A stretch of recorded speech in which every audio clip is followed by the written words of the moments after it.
It started on an ordinary afternoon. Rebecca Kennedy, wife of Senator John Neely Kennedy, walked into a small, family-run boutique tucked into the corner of downtown Baton Rouge. She wasn't there for extravagance or attention, just a quiet moment to browse scarves and gifts she hoped to send her sister. But as soon as she walked in, something in the air shifted. The manager, a tall man with sharp features and a voice dripping with disdain, glanced at her, whispered something to an employee, and crossed his arms. Within minutes, Rebecca would be humiliated in a way she never expected. "Excuse me, ma'am," the manager said loudly, loud enough for every customer to hear. "We don't serve people like you here. Please leave." The room went silent. Rebecca froze, stunned by the bluntness. "Yeah, I don't understand," she whispered. "I've done nothing wrong. I just came to shop." "You're John Kennedy's wife,"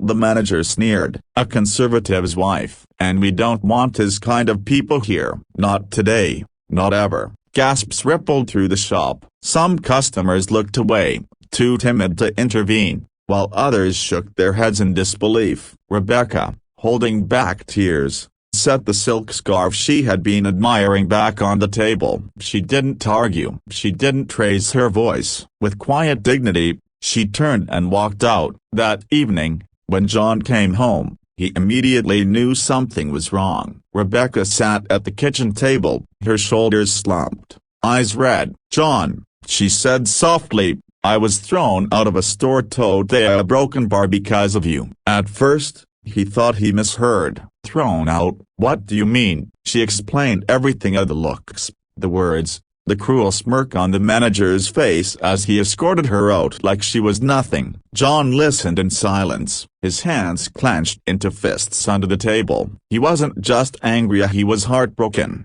His wife was the kindest soul he knew. She never used her husband's name for advantage, never sought privilege, and yet, she had been shamed in public simply for being his partner. John Kennedy wasn't the type to explode in rage. He believed in measured action, in showing strength without venom. That night, he thought long and hard about how to respond, and not just for his wife, but for the principle of human dignity. The next morning, the sun was just beginning to rise when the sound of a low, powerful engine rolled into that very same boutique's parking lot. A sleek black Rolls-Royce Phantom glided to a stop, its polished body reflecting the early light. The doors opened, and out stepped Senator John Kennedy himself, his presence commanding immediate attention. The manager, standing at the counter, stiffened as John entered. Customers who recognized him went wide-eyed, whispering among themselves. John didn't storm in with fury. He walked with quiet authority,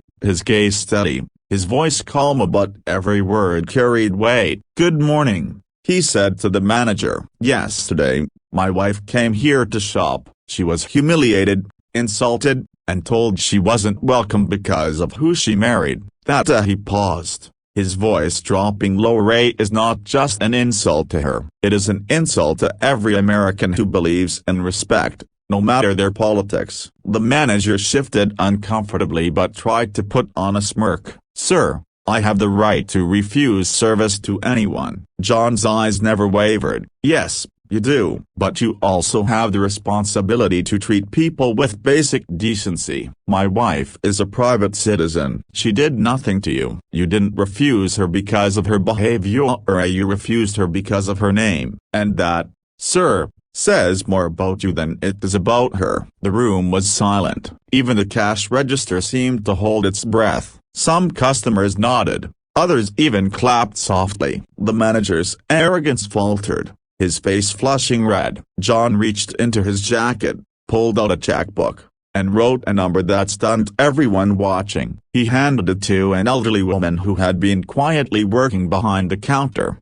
a sales clerk who looked as though she had endured that manager's cruelty for far too long. "This," John said gently, "is to start your own boutique, one where kindness, not politics, is the standard." The woman's hands trembled as she accepted the check, her eyes filling with tears. The manager stuttered, unable to form a coherent response. As John turned toward the door, before leaving, John glanced back once more. His voice was calm, but resolute. Respect costs nothing, but disrespect, that will always cost you everything. With that, he walked out, stepped back into his Rolls-Royce, and drove away, leaving behind a stunned crowd, a shaken manager, and a community forever reminded of the power of dignity. Rebecca, waiting at home, didn't know the full details of what her husband had done until she saw the news later that night. The story spread like wildfire. Photos of John's Rolls-Royce outside the store, testimonies from the customers who witnessed his speech, and the touching image of the elderly clerk crying with gratitude. Rebecca's heart swelled with pride, not because of the wealth or the power, but because her husband had chosen the high road. He had defended her honor not with anger, but with grace. In the days that followed, the boutique lost business rapidly. People boycotted the store, not because they all shared John Kennedy's politics, but because they saw cruelty for what it was. Meanwhile, the elderly clerk used John's gift to open her own little shop on the opposite side of town. Rebecca was her first customer, welcomed with a warm hug and words that brought tears to her eyes. Here, everyone belongs. The story became more than just a tale of politics. It became a lesson about humanity, about the simple truth that decency transcends parties, wealth, and status, and about how sometimes, the most powerful response to hate isn't ragia but dignity, courage, and generosity. By the end, John and Rebecca sat together in their living room, sipping tea. Rebecca smiled softly and whispered, "You didn't just defend me, John, you defended kindness." And John, ever humble, simply replied, "That's what we owe each other, always."